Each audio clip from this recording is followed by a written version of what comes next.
news in the world of cricket right now. বাংলাদেশের বিশ্বকাপের ভবিষ্যৎ কি? বাংলাদেশ কি তাদের ম্যাচেসগুলো শ্রীলঙ্কায় গিয়ে খেলবে? Bharat international cricket council BCCI and ICC সেই সুযোগটা কি বাংলাদেশকে করে দেবে? গ্রুপের যে চেঞ্জিং আমরা দাবা খেলায় দেখি না, যে ক্যাসলিং করে হচ্ছে চেঞ্জ করা হয়, সেরকম কোনো ঘটনা কি ঘটবে? বাংলাদেশ কি বি গ্রুপে চলে যাবে, সি গ্রুপে বাংলাদেশের জায়গাটায় আয়ারল্যান্ড চলে আসবে? এই যে আলোচনাগুলো হচ্ছিল, আইসিসি বাংলাদেশে এলো গেল, ডিসিশন শেষ পর্যন্ত হলো না। বাংলাদেশ ক্রিকেট বোর্ডের অফিসিয়ালসরা যখন সকল আশা ছেড়ে দিয়েছিল, বাংলাদেশ ক্রিকেট বোর্ডের অফিসিয়ালসরা যখন মোটামুটি একটা ডিসিশনে চলে গেছে যে বাংলাদেশের হয়তো এই ওয়ার্ল্ড কাপটায় অংশগ্রহণের সুযোগটা আর নেই, কোনো দিক থেকেই নেই, লজিস্টিক্যাল অ্যাডজাস্টমেন্টের যে ধোয়া তোলা হয়েছে বাংলাদেশের সিকিউরিটি এনশোর করার থেকেও যেন সেটাই সবচেয়ে বেশি প্রায়োরিটি হয়ে গেছে বিসিসিআই এবং আইসিসির কাছে। সেই জায়গায় হুট করে আবির্ভাব ঘটেছে পাকিস্তান গভর্নমেন্ট, পিসিবি, মহসিন নাকভির। আমি সবসময় একটা কথা বলি যে মহসিন নাকভি একটা মাল। এই লোকটা এমন এক মাল যে তিনি এশিয়া কাপের ট্রফি যখন দিচ্ছিলেন, ইন্ডিয়ান ক্রিকেটাররা তার হাত থেকে নেবে না, তিনি ট্রফি নিয়ে লকারের মধ্যে সেটা রেখে চাবি মেরে দিলেন, তালা মেরে দিলেন। তার হাত থেকেই শেষ পর্যন্ত ভারতীয় বোর্ড কর্মকর্তাদের নেয়া লেগেছে, সেটা এসিসি সভায়, ট্রফি নিলে আমার হাত থেকে নাও, না হলে দেব না। এই যে মহসিন নাকভি, যিনি ভারতীয় ক্রিকেট বোর্ড, আইসিসি তাদের হিসাব নিকাশকে উলট পালট করে দিতে পারেন, এবারও যেন সেই খেলটা আবার নতুন করে নতুন ডাইমেনশনে নতুন মঞ্চে দেখালেন।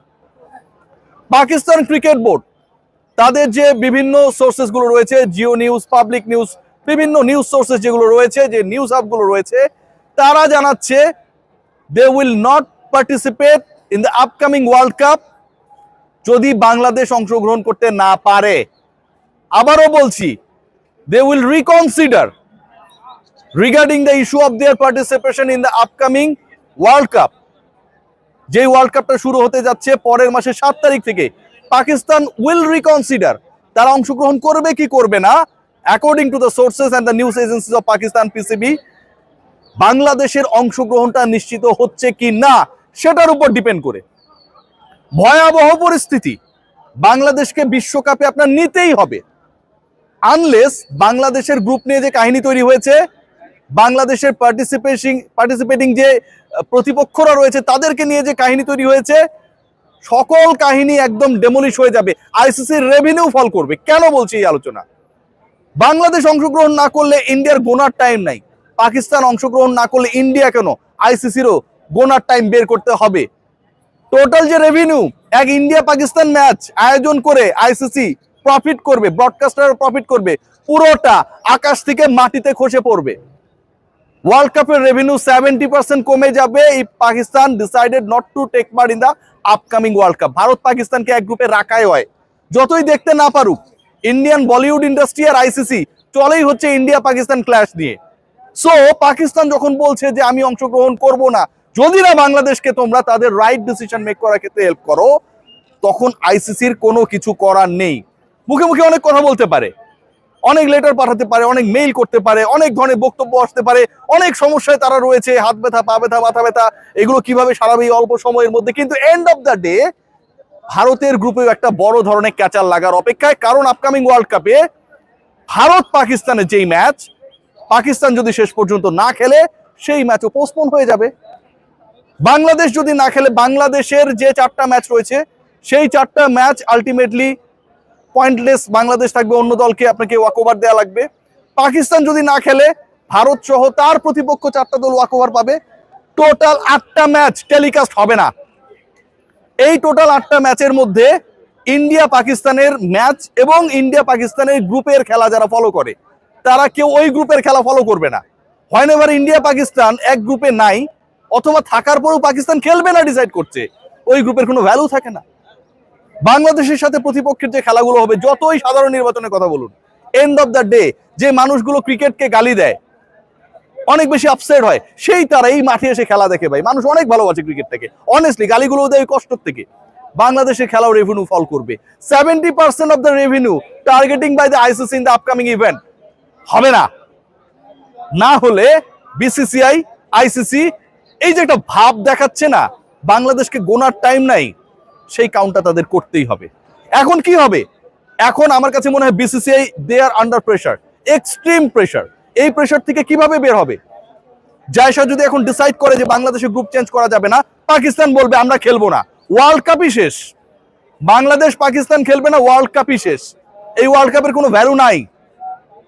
ইন্ডিয়া পাকিস্তানকে এক গ্রুপে রাখা হয়েছে, পরের বার যখন আবার নেক্সট স্টেজে যাবে তখন আরেকবার তাদেরকে খেলানো হবে, ফাইনালে গেলে আরো একবার খেলা হবে। এই যে তিনটা পার্টিকুলার ম্যাচকে টার্গেট করা হয়েছে, এবং যেই 3 ম্যাচ থেকে রেভিনিউ করবে আইসিসি এবং পক্ষান্তরে বিসিসিআই, টোটাল ওয়ার্ল্ড কাপ থেকে যে রেভিনিউ করবে তার 80% রেভিনিউ করবে এই 3 ম্যাচ থেকে। সেটা তো পুরোটাই জিরো হয়ে গেল। বাংলাদেশ ক্রিকেট বোর্ড এবং বাংলাদেশ সরকার, পাকিস্তানি নিউজ এজেন্সি যেটা জানাচ্ছে এখন পর্যন্ত, তারা কন্ট্রাক্ট করেছে পাকিস্তান গভর্নমেন্টের সাথে, পাকিস্তান সরকার কন্ট্রাক্ট করেছে পিসিবির সাথে। So it's not an issue যেটাতে সরাসরি বিসিবি জড়িত। বাংলাদেশ সরকার পাকিস্তান সরকারের সাথে যোগাযোগ করেছে, পাকিস্তান সরকার পিসিবির সাথে যোগাযোগ করেছে। যেভাবে ভারতীয় গভর্নমেন্ট মুস্তাফিজকে বাদ দেওয়ার ডিসিশন নিয়েছে, তারপরে তারা সেটা বিসিসিআই কে জানিয়েছে, ঠিক একইভাবে পাকিস্তান সরকার ডিসাইড করেছে বাংলাদেশ না খেললে তারা খেলবে না, পিসিবি কে জানিয়েছে। মহসিন নাকভি তিনি গ্রহণ করেছেন এই অফার, দে উইল রিকনসিডার। এবং এখন রিকনসিডার আসলে পাকিস্তানও করবে না, বাংলাদেশও করবে না, আলটিমেটলি রিকনসিডার করতে হবে আইসিসি কে। কি রিকনসিডার করতে হবে? ইদার বাংলাদেশের সি গ্রুপের ম্যাচেস গুলো 4টা ম্যাচের 4টায় শ্রীলঙ্কায় দিতে হবে, নাম্বার 1 অপশন, যে অপশনটা অনেক ডিফিকাল্ট। আর নাম্বার 2, বাংলাদেশের গ্রুপ শাফলিং করতে হবে, বাংলাদেশকে বি গ্রুপে দিয়ে সি গ্রুপে অন্য আরেকটা দল শিফট করে, বাংলাদেশের গ্রুপে অন্য আরেকটা দলকে শিফট করে। সো এই 2টা অপশনই রয়েছে এই মুহূর্তে বিসিসিআই এর কাছে। আজকে বিভিন্ন নিউজ পোর্টালে নিউজ হয়েছে বাংলাদেশের ক্রিকেট বোর্ডের কর্তারা হতাশ, তারা কোনো আশা দেখছেন না, বাংলাদেশ আপকামিং ওয়ার্ল্ড কাপে খেলবে না। শেষ পর্যন্ত সবকিছু ডিপেন্ড করছে জয়শা কি ডিসিশন নেয়। But end of the day জয়শা is জয়শা, জয়শা is the president of ICC. Because of this ICC they have a big prospect in the upcoming world cup. জয়শা কেন এত পাওয়ারফুল?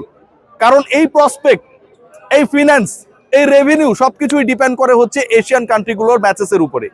অস্ট্রেলিয়া সাথে ইন্ডিয়া প্রথম রাউন্ডে খেলা নাই, অস্ট্রেলিয়া শ্রীলঙ্কার গ্রুপে। ইংল্যান্ডের সাথে ইন্ডিয়া সেই খেলাও নেই, ইংল্যান্ড বাংলাদেশের গ্রুপে। প্রথম রাউন্ডের খেলা বলতেই হচ্ছে ইন্ডিয়া পাকিস্তান।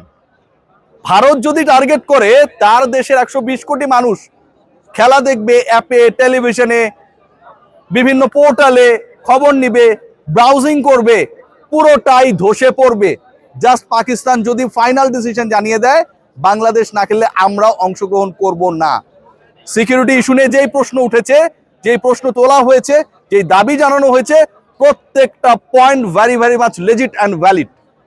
আপনি একজন মুস্তাফিজকে নিরাপত্তা দিতে পারবেন না, পুরো দলকে আপনি নিরাপত্তা দিয়ে বিশ্বকাপ খেলিয়ে দিবেন, এটা মামা বাড়ির আবদার না। সো মামা বাড়ির আবদার যেহেতু না, এই লেজিট পয়েন্টে পিসিবি এন্ড বিসিবি তারা একই সাথে দৌড়াতে চায়। তারা যেন একটা রিলে রেসে দৌড়াচ্ছে, বুলবুল দৌড়ে ব্যাটনটা মহসিন নাকভির হাতে দেবে আর তিনি ফাইনাল যে জায়গাটা সেখানটায় টাচ করবে। Let's see what happen. But right now মহা চাপে জয়শা, BCCI and ICC. Take care.